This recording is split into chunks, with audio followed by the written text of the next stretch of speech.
وہ کہتے ہیں محبت کی تکمیل اس وقت ہوگی جب کوئی آدمی ہر چیز سے زیادہ اللہ اس کے رسول سے محبت کرے گا، اور پھر اس کی تفریح بھی ہونی چاہیے۔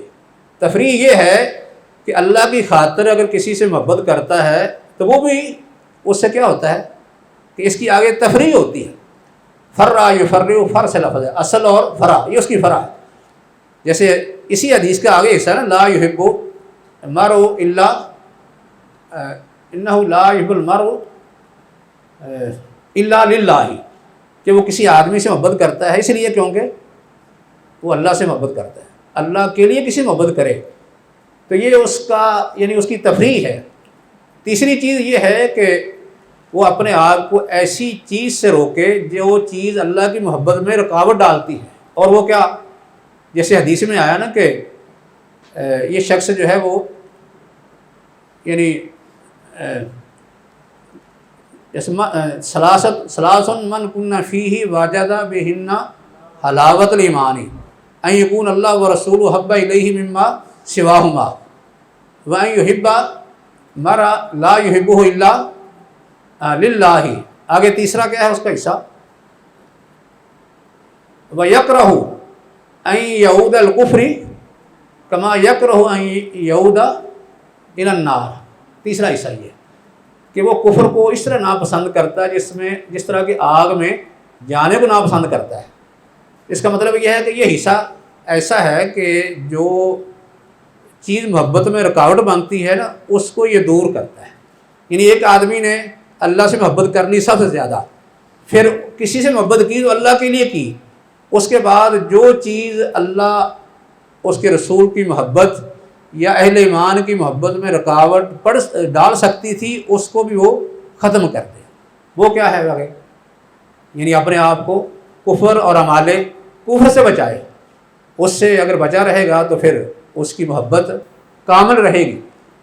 تو ان کا اصل اشارہ اس طرف ہے کہ یہ جو دل کے اعمال ہیں یہ کیا ہیں، یہ اصل مقاصد ہیں، باقی اعمال جو ہیں اس کی فرع ہیں، یہ اصل ایمان کی تکمیل کرتے ہیں۔ اور یہ بات کوئی انوکھی نہیں لگتی بلکہ ایمان کے اندر ہی آتی ہے۔ جیسے ہم کہتے ہیں کہ ایمان کیا ہے، اصل وہ ہے تصدیق بالقلب اور اقرار باللسان اور عمل بالجوارح۔ یہ کیا ہے، یہ دو چیزیں ایسی ہیں کہ ان کے بغیر ایمان کا وجود نہیں ہوتا۔ تصدیق نہیں تو وجود نہیں ہے، اگر اقرار باللسان نہیں تو پھر بھی ایمان کا وجود نہیں، لیکن اگر عمل بالجوارح نہیں ہے تو پھر ایمان کا وجود تو ہے لیکن ناقص ہے، تکمیل نہیں۔ اس سے جو ہے وہ ایمان کی آگے تکمیل ہوگی۔ تو اس لیے وہ یعنی امام ابن تیمیہ کا کہنے کا مقصد یہ تھا کہ جو ظاہری اعمال ہیں وہ تو اصل ایمان کی تکمیل کے لیے ہے۔ تو یہ ساری باتیں کیوں کہی گئی، اس لیے کہ ایمان کی حفاظت یہ جو بنیادی ضرورت ہے اس کے لیے ہمیں کیا کرنا ضروری ہے، عمل کرنا ضروری ہے۔ اور عمل میں ایمان بھی شامل ہے، اعمال بھی شامل ہیں، ظاہری اعمال بھی شامل ہیں، دل کے اعمال بھی شامل ہیں۔ یہ دین کی حفاظت کے لیے یعنی ہم نے جو ایمان کے تقاضے ہیں وہ سارے پورے کرنے ہیں، اعمال کر کے ہم نے اپنے ایمان کی تصدیق کرنی ہے، اپنے ایمان کا ہم نے اس طریقے سے اظہار کرنا ہے۔ تو اس کے ساتھ ایک بات یہ بھی ہے کہ دین کی جو حفاظت ہے یہ جن چیزوں سے ہوتی ہے ان میں ہم نے عمل کہا ہے، لیکن عمل کس طریقے سے ہونا چاہیے؟ عمل کے اندر شرط یہ ہے، جیسے یہ کہا جاتا ہے نا، ایک تو اخلاص اللہ کے لیے ہوگا تو پھر دین کی حفاظت ہوگی۔ اگر کسی آدمی نے کوئی کام ریاکاری کے لیے کیا تو دین کی حفاظت نہیں ہوگی، بلکہ وہ دین کو گرا رہا ہے، اس کے اندر کمی کر رہا ہے، نقصان کر رہا ہے اس کا۔ اگر کسی آدمی نے کوئی عمل کیا تو عمل اس کا دین کے مطابق ہونا چاہیے، جس کو ہم کہتے ہیں نبی علیہ وسلم کی سنت کے مطابق۔ اگر کسی نے ظاہری طور پر دین کا نام لے کے کوئی کام کیا لیکن وہ سنت کے مطابق نہیں ہے تو یہ شخص دین کی حفاظت کرنے والا نہیں بلکہ دین کو وہ نقصان پہنچانے والا ہے۔ جیسے ہمارے ہاں بے شمار بدعات ہم دیکھتے رہتے، گنی نہیں جا سکتی بدعات۔ یہ ساری کی ساری بدعات جو ہیں وہ دین کے نام سے ہیں نا۔ ظاہری طور پر وہ لوگ سمجھتے ہیں کہ ہم ان عبادات کو اپنا کر یا سر انجام دے کر دین کی حفاظت کر رہے ہیں، لیکن عملی طور پر کیا ہوتا ہے کہ دین کا نقصان کر رہے ہیں، دین کو وہ بگاڑ رہے ہوتے ہیں۔ اس لیے اس میں شرط یہ ہے کہ وہ اخلاص بھی ہو، کیونکہ اخلاص کے بغیر بھی اس کا کوئی فائدہ نہیں، لیکن صرف اخلاص بھی کافی نہیں، وہ کام سنت کے مطابق بھی ہونا چاہیے، جس کو کہتے ہیں کہ آپ کام جو ہے وہ شرعی کریں لیکن شرعی طریقے کے مطابق ہی کریں، غیر شرعی طریقے کے مطابق کیا ہوا وہ عمل دین کی حفاظت کا ذریعہ نہیں بنے گا، بلکہ اس میں دین کا نقصان ہوگا۔ تو اس میں خیر یہ بدعات بھی آ جاتی ہے، بدعات یا کوئی کام جو ہے وہ دینی طریقے سے، شرعی طریقے سے یا مصنوع طریقے سے ہٹ کے کرے گا تو حقیقت میں وہ دین پر عمل نہیں ہے، اس میں دین کا تحفظ نہیں ہے۔ آج کل جو ہے وہ ایسے کام بھی کافی چل رہے ہیں، ایسے بدعات تو خیر آپ سارے جانتے ہیں، وہ بھی بے شمار ہیں کہ دین سے لوگ سمجھتے ہیں، دین جو بدعات ہیں لوگ سمجھتے ہیں کہ اس سے ہم دین پر عمل پیرا ہے، دین کی گویا کہ حفاظت کر رہے ہیں، لیکن حقیقت میں وہ دین کو بگاڑ رہے ہوتے ہیں، کیونکہ اصل جو ہے وہ دین ایسے ایسے آہستہ ختم ہو رہا ہے بدعات کی وجہ سے۔ بعض دفعہ اعمال بھی ایسے ہوتے ہیں کہ جن کی وجہ سے دین کو نقصان ہوتا ہے، جیسے آج کل جو ہے وہ لوگ بعض کام دین کے نام پہ کرتے ہیں، یہ آپ نے دیکھا بھی ہوگا، خاص کر اسکولوں میں، کالجوں میں دین کے نام پر کام ہو رہا ہوتا ہے، لڑکیاں کر رہی ہوتی ہیں۔ وہ کیسے کرتی ہیں لڑکیاں؟ مثلا یہ ہے کہ ایک تو لباس نہیں ہے صحیح طرح، ویسے آ کے نعت پڑھ رہی ہیں، کسی دینی مسئلے پر تقریر کر رہی ہیں۔ اب اس انداز سے آ کے تقریر کرنا یا نعتیں پڑھنا خود وہ بے پردہ ہو، یا یہ ہے کہ اس نے اگر اپنے بال ڈھانپے ہوئے ہیں اس طریقے سے ڈھانپے ہوئے ہوں کہ وہ اس کی اصل بالوں سے زیادہ پرکشش بن جائے، یا ایسا لباس پہنا ہوا ہو جو جسم سے زیادہ پرکشش بن جائے، یا ایسا لباس تنگ لباس جس طرح کہ یہ پینٹیں اور جینز وغیرہ پہن لیتی ہیں، اس طرح کی چیزیں، تو اس طرح کی چیزیں پہن کے عورت آ کے جو ہے وہ دین کا نام لینا شروع کر دے، تو کیا اس سے دین کو فائدہ ہوگا؟ یہ دین کا تحفظ ہے، دین کا ضیاع ہے۔ ویسے ایک عورت پردہ کر کے بیٹھی ہے، دوسری طرف جو اپنے دوست کے ساتھ وہ گپیں لگا رہی ہے، تو پھر کہے کہ میں دین کا تحفظ کر رہی ہوں۔ دین کا تحفظ اس طریقے سے نہیں ہوگا، اس لیے دین پر عمل اس طریقے سے ہوگا جو شریعت نے ہمارے لیے مقرر کر دیا ہے۔ دین کے طریقے سے ہٹ کر کوئی کام کرے گا، ظاہری طور پر وہ دین کے نام سے ہو، وہ حقیقت میں اللہ کے ہاں قبول نہیں، بلکہ وہ دین کا تحفظ نہیں ہوگا، نہ اس کا ذریعہ بنے گا، بلکہ اس کے لیے نقصان دہ ثابت ہوتا ہے۔ ایسے ہی جو ہے وہ اس کا جو دوسرا سبب ہے یعنی دین کے تحفظ کا، وہ کیا ہے؟ ایک تو ہم نے بیان کر دیا کہ دین کے تحفظ کے لیے کیا ہے، سب سے پہلے عمل ضروری ہے۔ عمل اس طرح ہو کہ ایک آدمی خود بھی عمل کرے، جو عمل اس کی ذمہ داری ہے نا ایک واجب عینی کے اعتبار سے وہ بھی پورا کرے، اس طرح واجب کفائی کے اعتبار سے وہ بھی پورا کرے، جو سنت ہے وہ اسی انداز سے ادا کرے، جو مستحب ہے اسی انداز سے اس کو ادا کرے، یعنی یہ طریقہ جیسے جیسے کسی حکم کی اہمیت ہے اس کے مطابق اس کو ادا کرے، اور اس طرح ادا کرے کہ ایک اس سے ماحول بنے نا، شریعت عمل کرنے کا مقصد یہی ہے نا، اس طریقے سے عمل کرے کہ باقاعدہ اس کے لیے ایک ماحول بنے دین کا۔ جیسے ایک آدمی جو ہے جس ماحول میں رہتا ہے، مثلا گھر کا ایک ماحول ہے نا، گھر میں اسے کیا کرنا چاہیے؟ گھر میں ایک آدمی جو ہے قرآن کی تلاوت کرتا ہے، جو شخص خود تلاوت کرتا ہے تو اس کو دیکھ کر اس کے اہل و عیال بھی تلاوت کریں گے، جو خود نماز پڑھتا ہے تو اس کو دیکھ کر اس کی بیوی بچے بھی نماز پڑھیں گے۔ اس لیے آپ دیکھتے ہیں نا کئی دفعہ بڑے نماز پڑھتے ہیں اور چھوٹے بچے جو شعور نہیں رکھتے وہ بھی مسلح پکڑتے ہیں، آگے کھڑے ہو جاتے ہیں، یہ نہیں پتہ ہوتا نماز ہے کیا، لیکن ویسے ہی بس ایسے حرکتیں کر رہے ہوتے ہیں سجدے پہ سجدہ۔ تو اس طرح جو ہے آہستہ آہستہ ان کی عادت بن جاتی ہے۔ تو یہ کیا ہے؟ دین کا اس طریقے سے تحفظ ہوتا ہے، دین کا استمرار۔ دین اس طریقے سے جاری رہ سکتا ہے کہ آدمی اس طریقے سے عمل کرے کہ دین کا ایک ماحول بن جائے، قرآن کی قرأت گھر میں کرتا ہے، نماز پڑھتا ہے۔ اسی وجہ سے نفلی نماز گھر میں پڑھنا افضل ہے، اس کی وجہ یہی ہے گھر والے بھی بچے جو بھی گھر میں ہیں وہ پھر نماز کی عادی ہو جاتے ہیں۔ لیکن جس جگہ میں جس ماحول میں نہ قرآن کی تلاوت ہو نہ نماز ہو، وہاں دین کہاں نظر آئے گا؟ ختم ہو جائے گا۔ آج جو ہمارے ہاں اتنے گھر موجود ہیں کہ جہاں کوئی قرآن پڑھنے والا نہیں ہوتا، نہ کوئی نماز پڑھنے والا ہوتا ہے، اس لیے نہ نماز ہوتی ہے نہ قرآن کی تلاوت ہوتی ہے۔ کوئی فوت ہو جائے تو پھر اس کے اصالے ثواب کے لیے کسی کو بلا کے لے آتے ہیں، سمجھتے ہیں قرآن پڑھایا اور وہ بخشا گیا، تو اس طرح کوئی دین باقی نہیں رہتا، اس کی بقا نہیں ہے۔ ایسے جو ہے وہ گھر کے اندر ماحول مثلا اگر پردے کا ہے، باقی جو دین کے آداب ہے ان کا لحاظ رکھا جاتا ہے، تو اس میں دین کی بقا ہے، یہ دین پر عمل ہے، عمل کی یہ صورتیں ہیں ساری، کہ دین پر عمل کی صورت یہ نہیں کہ صرف آدمی قرآن کی تلاوت کرے، نماز پڑھے، باقی کام بھی دین کے مطابق ہونے چاہیے۔ مثلا ان کی عورتیں جو ہیں وہ بھی شرعی پردے میں ہوں، وہ بھی شرعی آداب کا لحاظ رکھیں، باقی ان کی خوشی غمی جو ہے وہ بھی دین کے مطابق ہو، ان کا دوسروں کے ساتھ رویہ بھی اچھا ہو، پڑوسیوں کے ساتھ، رشتہ داروں کے ساتھ، باقی لوگوں کے ساتھ، یعنی دوسرے حقوق ان کو بھی ادا کرے شرعی تقاضے کے مطابق۔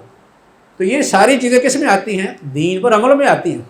اگر اس طریقے سے کام کیے جائیں گے تو پھر دین کا تحفظ ہے، ورنہ اس کے بغیر دین کا تحفظ نہیں ہوگا، دین کی بقا نہیں ہوگی، استمرار نہیں رہے گا۔ دوسرا کام جو دین کی بقا کے لیے یا اس کی حفاظت کے لیے، اس کے تحفظ کے لیے کرنا ضروری ہے، جس کو کرنے کا حکم دیا گیا۔ ہم ابھی وہ کام ذکر کر رہے ہیں جن کو کرنے سے دین کی حفاظت ہوتی ہے۔ وہ کیا ہے؟ وہ یہ ہے جس کو کہتے ہیں کہ اسے چاہیے کہ شریعت کے احکام کو اپنے لیے، دوسروں کے لیے اس کو حکم بنائے۔ حکم اس کو کہتے ہیں الحکم بما انزل اللہ والتحکیم بما انزل اللہ، دونوں چیزیں ایسی ہونی چاہیے۔ قرآن نے دونوں کا ذکر کیا ہے، من لم یحکم بما انزل اللہ فاولئک هم الفاسقون یا کافرون یا ظالمون۔ من لم یحکم بما، یہاں یحکم کہا ہے اور تحکیم بھی کہا ہے نا، فلا ربک لا یؤمنون حتی یحکموک فیما شجر بینہم۔ تحکیم کا مطلب یہ ہوتا ہے کسی کو حاکم بنانا، کسی کو حاکم بنانا۔ ایک ہے کہ شریعت کے مطابق فیصلے کرنا، ایک ہے شریعت کے مطابق کسی کو حاکم بنانا۔ یہ دونوں کام شریعت کے مطابق ہونے چاہیے، پھر شریعت کا تحفظ ہے۔ انسان شریعت کو کیسے حاکم بنائے گا؟ مطلب یہ ہے کہ اپنے اوپر شریعت کو وہ حاکم بنائے، اپنے نفس پر بنائے، اپنے اہل و عیال پر بنائے، اپنے گھر پر بنائے، اپنے معاشرے میں بنائے، اور کسی کے درمیان فیصلہ کرے تو وہ کس کے مطابق کرے؟ وہ یعنی اللہ کے احکام کے مطابق کرے، اللہ کے دین کو اپنے لیے حاکم بنائے۔ یعنی تحکیم اس پر کس کی چلنی چاہیے؟ اللہ کی اور اس کے رسول کی چلنی چاہیے نا، ان کے فیصلے تسلیم کرے، خود اپنے اوپر بھی لاگو کرے، اپنے گھر والوں پر، اپنے گھرانے پر، اپنے معاشرے پر، ایسے ہی دوسرے لوگوں پر بھی۔ کوئی حاکم ہے، کوئی قاضی ہے تو دوسروں پر بھی فیصلے اسے دین سے کرنے چاہیے، پھر ہی دین کا تحفظ ہوگا۔ کیونکہ عام طور پر جب ہم بات کرتے ہیں نا الحکم بما انزل اللہ کی یا تحکیم بما انزل اللہ کی، تو ذہن میں آتا ہے اس کا تعلق تو حکام سے ہے، یا اس کا تعلق جو ہے وہ ججوں سے ہے، قاضیوں سے ہے، ہمارا اس سے کوئی تعلق نہیں بنتا۔ حالانکہ اس کا تعلق جو ہے صرف ججوں، قاضیوں، حکمرانوں سے نہیں ہے، اعلیٰ افسران سے نہیں، بلکہ ہر آدمی ان آیات کا مخاطب ہے۔ اس نے فیصلے جو ہے وہ اپنے لیے بھی کرنے ہیں، اپنے گھر والوں کے لیے بھی کرنے ہیں، اس نے دوستوں کے درمیان بھی کرنے ہیں، اس نے طالب علموں کے درمیان بھی فیصلے کرنے ہیں، بچوں کے درمیان بھی کرنے ہیں۔ اگر کوئی شخص اپنے لیے قرآن حدیث سے فیصلہ نہیں کرتا، اپنے اہل و عیال کے لیے نہیں کرتا، لوگوں کے درمیان نہیں کرتا، جیسے حدیث آتی ہے نا، دو آدمیوں کے درمیان فیصلہ کرنے والا، دو آدمیوں کے درمیان بھی فیصلہ کرنے والا جو ہے وہ بھی قیامت والے دن خواہش کرے گا کہ میں دو آدمیوں کا فیصلہ نہ کرتا۔ ان غلط فیصلے کی جو سزا وہ دیکھے گا، محسوس کرے گا، تو کہے گا کاش میں دو آدمیوں کا فیصلہ نہ کرتا۔ اس سے معلوم ہوتا ہے اگر کسی آدمی کو اختیار دے دیا جائے کہ تو نے دو آدمی کے درمیان فیصلہ کرنا ہے، دو طالب علموں کے درمیان فیصلہ کرنا ہے، دو بچوں کے درمیان فیصلہ کرنا ہے، دو پارٹیوں کے درمیان، دو گھروں کے درمیان، تو اسے کیا کرنا چاہیے؟ اس وقت بھی فیصلہ اسے بما انزل اللہ کے مطابق کرنا چاہیے، پھر ہی دین قائم رہے گا۔ دین کا تحفظ پھر بھی ہوگا، اس کے بغیر دین کا تحفظ نہیں ہوگا۔ جس طرح کہ ہمارے ہاں لاپرواہی ہوتی ہے نا، ایسے کہ دو بچے آ جاتے ہیں تو ہم ایسے ہی کوئی نہ کوئی غلط فیصلہ سنا دیتے ہیں، صرف اپنی رشتہ داری کی وجہ سے، اپنے تعلق کی وجہ سے، اپنی جان پہچان کی وجہ سے، یا کسی کے لحاظ کی وجہ سے، یا کسی کے مالی فائدے کی وجہ سے فیصلہ غلط سنا دیا، ایک کو تھپڑ لگا دیا، دوسرے کو ویسے ہی بھیج دیا۔ تو یہ فیصلے جو ہیں یہ بما انزل اللہ کے مطابق نہیں ہیں۔ اس لیے ہمیں انفرادی طور پر، اجتماعی طور پر سارے فیصلے وہ بما انزل اللہ کے مطابق کرنے چاہیے۔ الحکم بما انزل اللہ و تحکیم بما انزل اللہ اگر ہوگا تو پھر دین کا تحفظ ہے۔ تحفظ کے لیے یہ کام کرنا بھی ضروری ہے۔ اور اس کی تیسری صورت جو ہے وہ کیا ہے؟ وہ ہے کہ اس کی طرف دعوت دینی چاہیے۔ دین کی طرف دعوت دینا بھی دین کا تحفظ ہے، لیکن دعوت کیسے؟ یہ ہے دین کی دعوت ہے، اس کے علاوہ دعوت نہیں۔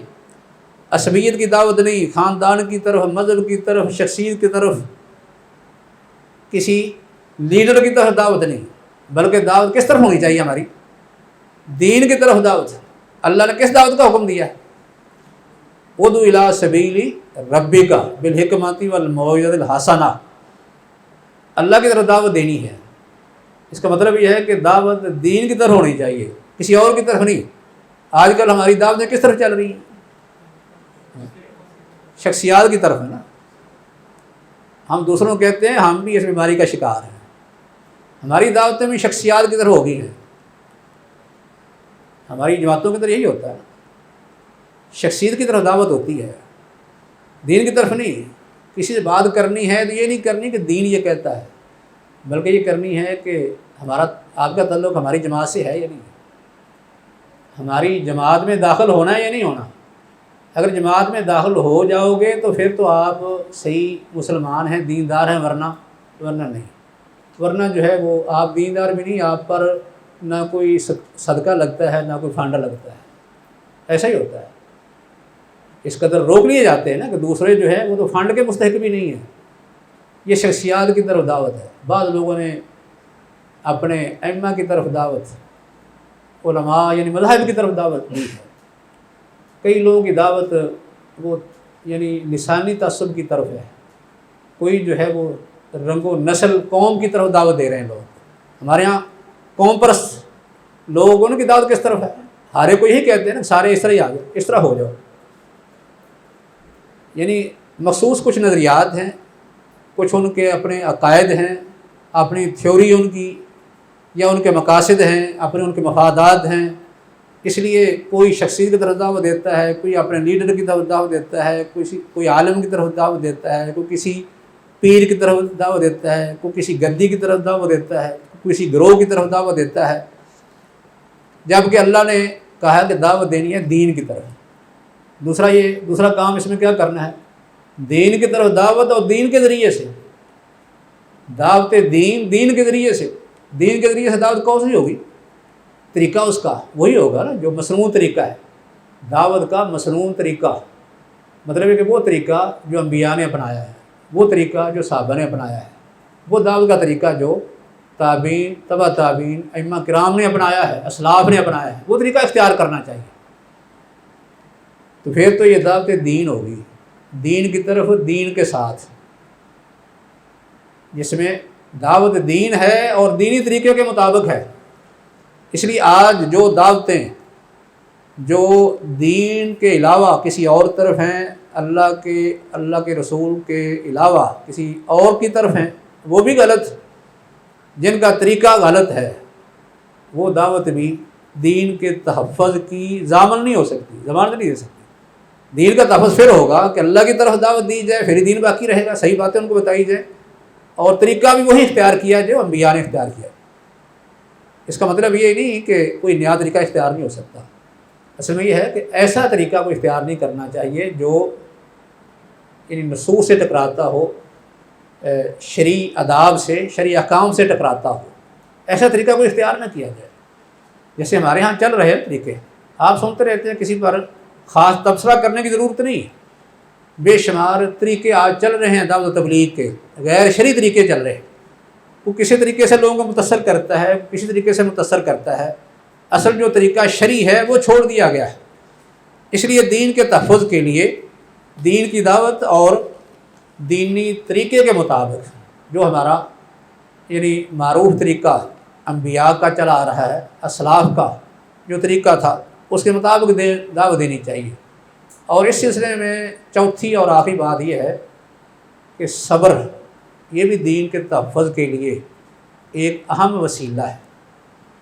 جب آپ دعوت دیں گے، دین کو پھیلانے کی کوشش کریں گے، یعنی پہلی جو صورتیں بتائی ہیں نا ہم نے کہ دین پر عمل کریں گے یا دین کے مطابق فیصلے کریں گے یا دین کی دعوت دیں گے، تو مشکلات نہیں ہوں گی، مشکلات ہوں گی، جگہ جگہ اور مشکلات ہیں۔ ایسے آدمی کو تو لوگ چلنے نہیں دیتے، تو پھر ایسے آدمی کو کیا کرنا چاہیے؟ پھر صبر کا مظاہرہ ہے، صبر کی تلقین ہے، اور یہ صبر کوئی نئی چیز نہیں ہے، انبیاء سے بڑھ کر کسی نے صبر نہیں کیا۔ یہ حدیث آپ نے پڑھی ہے کہ سب سے زیادہ آزمائش کن لوگوں کو ہوتی ہے؟ انبیاء کو، پھر اس کے بعد جو ان کے قریب ہیں، پھر ان کے بعد جو ان کے قریب ہیں، ایسے درجہ بدرجہ ان کی آزمائش ہوتی ہے۔ اس لیے جس قدر کوئی آدمی زیادہ دین کی حفاظت کے لیے کام کرے گا، اسی قدر مشکلات بھی زیادہ ہوں گی۔ اس لیے اسے چاہیے کہ صبر کا مظاہرہ کرے، صبر کے ساتھ مشکلات کا مقابلہ کر کے دین کی حفاظت کرے، اور اس کے لیے کئی نصوص موجود ہیں۔ قرآن کی ایک چھوٹی صورت اس کے بارے میں بڑی اہم ہے، والعصر ان الانسان لفی خسر الا الذین آمنوا وعملوا الصالحات وتواصوا بالحق وتواصوا بالصبر۔ اس میں یہی چیزیں بیان ہوئی ہیں، ایمان، نیک عمل، پھر حق کی دعوت، اس کے بعد اس پر صبر۔ اس لیے صبر جو ہے یہ بڑا اہم ذریعہ ہے ایک دین کے تحفظ کے لیے، دین کی بقا اور اس کے استمرار کے لیے۔ بہرحال یہ چار چیزیں یا چار وسائل ایسے ہیں کہ جن پر عمل کر کے، جن کو اپنا کر، اختیار کر کے دین کا تحفظ ہو سکتا ہے۔ یہ اس کا ایک پہلو ہے۔ یہ پہلو کون سا ہے؟ وہ کرنے والے کام ہیں، دین کو وجود دینے والے یہ کام ہیں، دین کی بقا کے لیے یہ کام ہے، دین کے استمرار کے لیے کرنے والے کام ہیں۔ باقی وہ کام جس میں دین کے لیے رکاوٹ کھڑی ہوتی ہے، ان کو دور کرنے کے لیے کیا کچھ ہمیں ہدایات دی گئی ہیں، ان کا ذکر انشاءاللہ پھر کریں گے۔ وما توفیقی الا باللہ، علیہ توکلت و الیہ انیب۔ زندگی شعور سے، الحکمہ انٹرنیشنل۔